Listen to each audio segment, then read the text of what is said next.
In today's video, I'm going to teach you how to cancel your Shopify membership step by step. First, head over to the Shopify website and click on the login button. Enter your Shopify email address and password to access your store dashboard.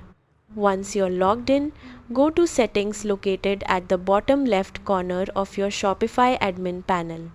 Inside the Settings menu, click on Plan.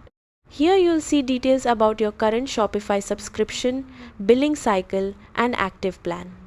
Scroll down until you find the option that says Cancel Subscription, Deactivate Store, or Cancel Trial depending on your current account type.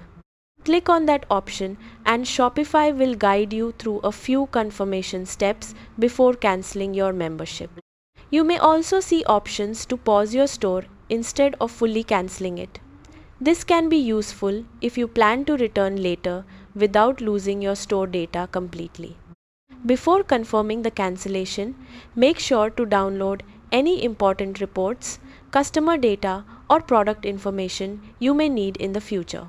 Once you confirm the cancellation, your Shopify membership will be deactivated and customers will no longer be able to place orders through your store. That's it, your Shopify membership has now been cancelled successfully. Thanks for watching.